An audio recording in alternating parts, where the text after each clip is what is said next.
We have the 2 garage doors, the remote, and then this light switch turns on an exterior light at the barn right next to the barn quilt down there. So there's a switch at either end, so you can turn it on and off from here. That light is a photosensitive, so it comes on in the dusk if you want it on, or you can turn it clear off. So, but we have a switch here and down at the shop, so we can turn it off from either location. So if you get up here and you forgot, dang it, I left that light on, you can kill it from here. So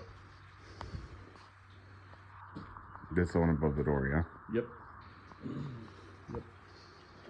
Okay. Garage. And this has become worse, not better. No. I mean a little, but it'll get better. It is. We're gaining. We're working. We're gaining. Nice picture that I think my daughter drew once. That's good. Air conditioning unit, the boiler for the radiant heat. Obviously the radiant heat control board runs across this full 4x8 sheet. It's all electronically controlled in those 2 blue boxes. Behind this cooler is the blue filter, and there's a couple of filters there. I'll certainly replace one before we go, and there'll be an extra one left here for you. And that needs to be changed probably every couple of months, I would guess. But everything, the pressure tank for the well is right over here. So it's just right below the filter.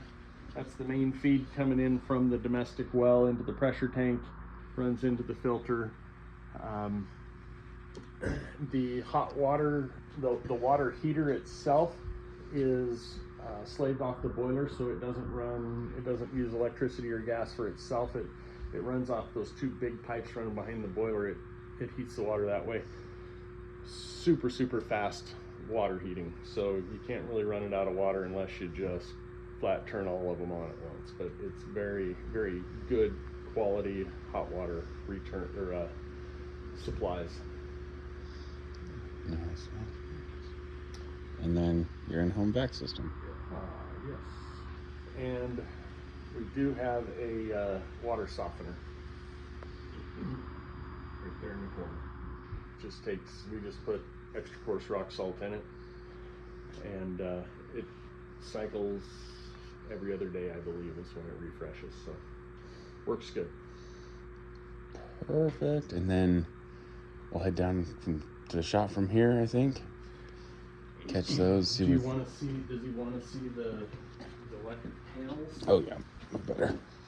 So, and I can explain this. That room is the echoey one. Oh, we can't even see it because they stacked all the doors. Okay, so Sean, this is the main breaker panel in the laundry room, and it supplies the majority of all things non-essential. And the reason I say that is because we have a generator backup that runs the essential, which will run the boiler, the well, a few lights, and the refrigerators and freezers are on a different panel that has a generator backup set up to it, so that this one runs everything that isn't primary essential, and I'll show you the essential one here in a second. It's like, you're doing good. You're doing great.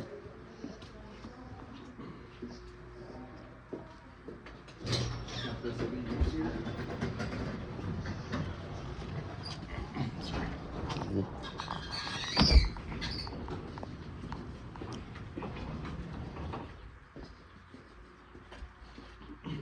So this gray panel is the essential one that has the generator backup feed. It comes from the shop, so we run power to the shop into a panel there, and then it comes back up into this panel, and this was the one that we had the breaker that went out that we just fixed. So and this one runs, like I said, the well, the freezers, refrigerators, the radiant heat system all runs off of this, which can then be fed from the generator from the shop up to here into this one. This was a smart home system before everything was wireless. Okay. So that's what this, Yeah. and we've got the panel right here. Just so that's what that one is. Cover. Smart home system. Just old wires for it. Oh, what a day and age we live in. Everything is wireless. Isn't it crazy? And to think it wasn't that long ago. I mean, I took this stuff in 20 years ago and it was popular. Yeah. No, and in the past 10 years, things have just gone bonkers. In the last 5 years, things have gone bonkers. Yeah. I'm going to be completely, you're going to have real citizens showing up in full Chat GPT robot gear. Yeah, I mean, And I'll be obsolete. septic system. Let's go around and we'll look at each riser so that we can explain what they are. Does he have familiarity with septic systems? Yes, they have lived rural before. Being military, I think it's a when the question came in of would I make these videos, I was like, he's moved around enough that he's done this a few times. He's like, I'd just soon know up front. Yeah. Yep. I did it. Mm-hmm.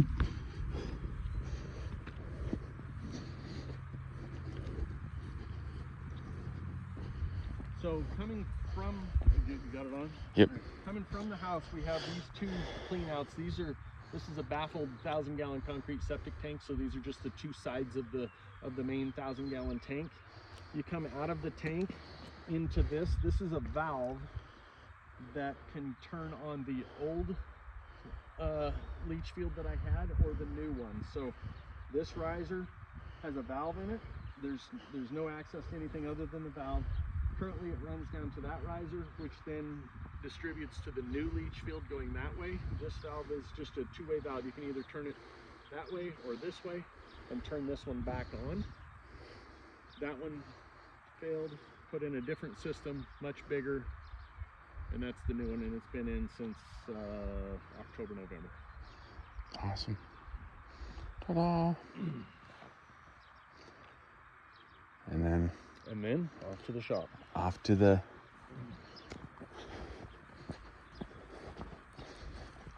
the guy's house. And with the snow, my shoes just take around.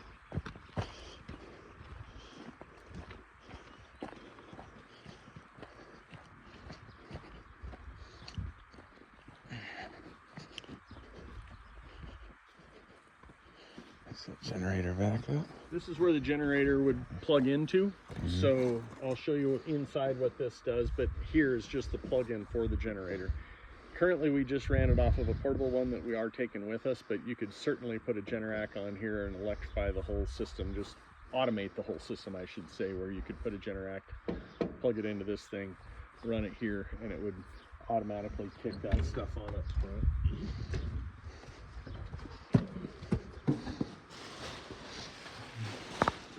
Inside is this main panel, and this has the double throw breaker system that if you turn on the generator feed, it automatically kills the back feed to the power company, because apparently they don't appreciate having backfeed generator run through their power when they're working on it. So this one turns that one off, which also kicks this one. So it's a double throw system that turns the back feed off and then feeds the generator supply back to the house. The rest of these breakers are just for services here in the shop.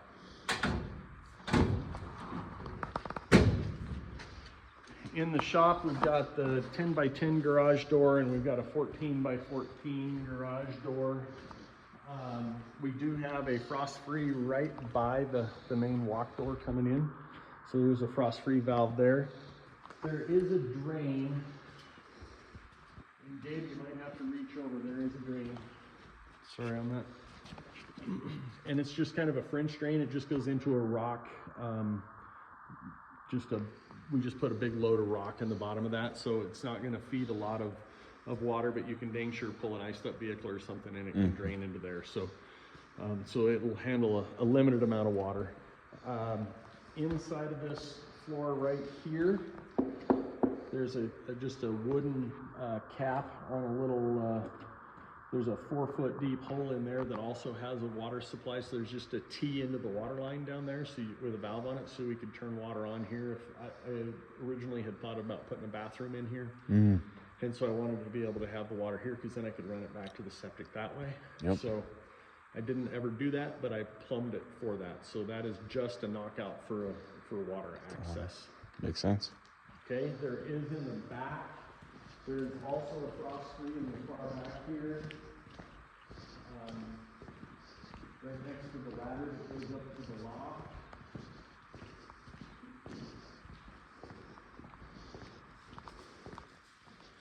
So this is the final frost freeze in the system that we have.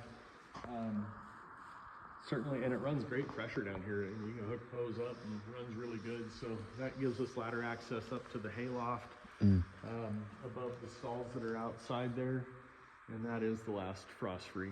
And then if you look over the top of the trailer, there is a big jib crane. It's got an air hoist on it, and I've got a conduit run under the concrete, so you can run power and or air over to that side. So those are the main features of the shop. It's nice. Anything It'll else? do. Anything else? Not that I can think of. You have the air compressor, you have the Generac, you have the panel. Not from anything I remember from my first. So Okay. I think shop's all. That's what you get.